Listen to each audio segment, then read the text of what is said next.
In the last video, we looked at some definitions of stress. Now, like the word anxiety, there's no surefire definition of stress. In terms of this course on stress, we're going to stick to the definition of stress as being your response to any stimuli or stressor.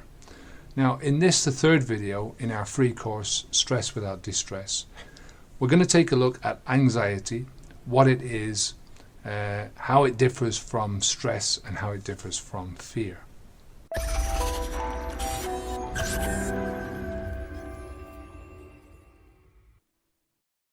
I'm Kevin O'Hara for alcoholmastery.com.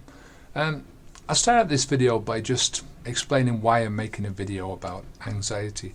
The main reason is because understanding the what, the how, and the why of stress and anxiety can help you to take a small step towards gaining control in your life, control of yourself and of your habits.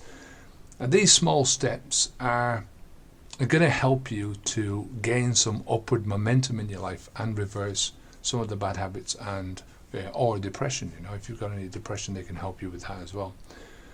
Now, first off, anxiety it's what is known as a hypothetical construct, right? It's something that you cannot directly observe. It's the same as alcoholism, right? It exists. The existence of it can only be inferred through observation. As a child, you've got no concept of anxiety. You don't know what it is until you're taught by your parents, etc., right? Now, anxiety is also a word that brings with it a lot of baggage, again, like the word alcoholism. And it's often used in a very hyped up context. For instance, the website beyondblue.org.au describes anxiety as a serious condition that makes it hard for a person to cope with daily life. Now, labeling anxiety as a serious condition infers that there is something wrong with it, right? That there's something wrong with anxiety in general. Now, this is just plain wrong. There are levels of anxiety that can interfere with someone's ability to cope with daily life. Of course there are, but in general, anxiety is just a natural process. It's built into our wiring in general, our evolutionary wiring. WebMD.com says that anxiety is a normal human emotion that everyone experiences at times. Many people feel anxious or nervous when faced with a problem at work, before taking a test, or making an important decision. Now, I don't think there's anyone who hasn't had the feeling of being anxious when, faced with some sort of a stressful situation, making a stressful decision, taking a different path, feeling uncomfortable, sort of thing. So let's look at a couple of definitions of the word anxiety. The Webster Dictionary defines it as concern or solicitude respecting something or event, future or uncertain, which disturbs the mind and keeps it in a state of painful uneasiness. The Merriam-Webster defines it as fear or nervousness about what might happen, or an abnormal and overwhelming sense of apprehension and fear, often marked by physiological signs, sweating, tension, increased pulse. The last definition is basically the essence of anxiety and the definition that we're going to take throughout this course.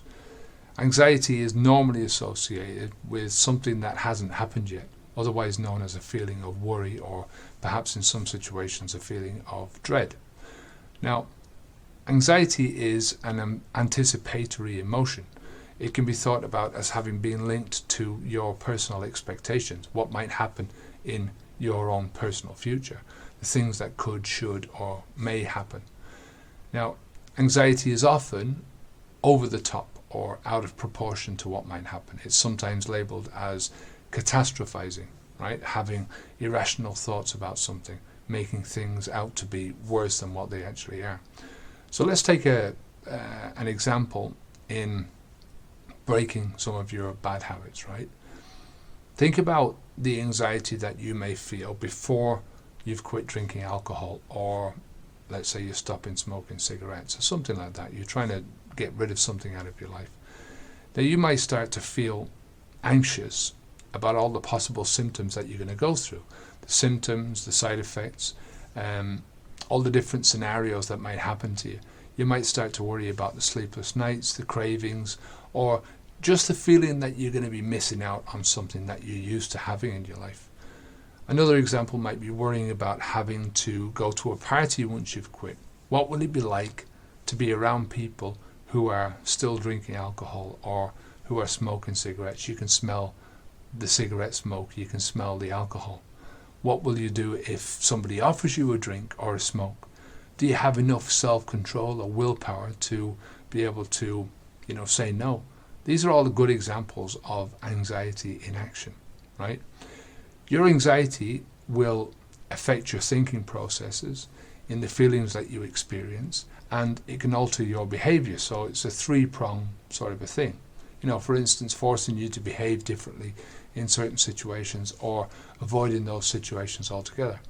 Now, to understand how anxiety affects you and what you can do to deal with it in your life, you've got to know where the problem is to be found, where its source lies. And most problems with anxiety start with a specific stimulus.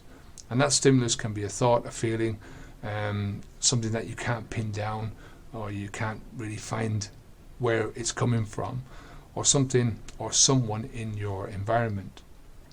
So, just to recap, we covered the concept of anxiety, saying that it's a hypothetical construct that means something different to each one of us, right?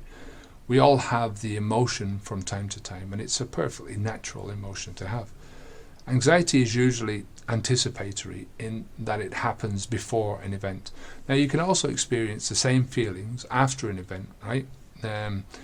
These are just labelled as sort of frustration or guilt, but they're still there. It's still a similar sort of feeling, similar thoughts, similar behaviours, that kind of thing. Our definition of anxiety for the rest of this course is fear or nervousness about what might happen, right? We looked at how anxiety can often be over the top, and we examined a couple of examples of anxiety in action, like quitting smoking and drinking. So in the next video, I'm going to talk about stress in my life. I'll speak about how stress has affected me personally in the past, especially in connection to all the different bad habits that I've tried to change over the years. I'll also talk about how I handle my stress now that I don't use alcohol or drugs. If you want to see any of the other videos in this course, Stress Without Distress, just go over to the website alcoholmastery.com. I'll leave the link to the introductory page down below and to the course page where you'll find all the videos. If you have any questions at all, as normal, give us a shout in the comments section down below. If you like the video, give us a thumbs up. Until next time, I'm Kevin O'Hara for Alcohol Mastery. Onwards and upwards.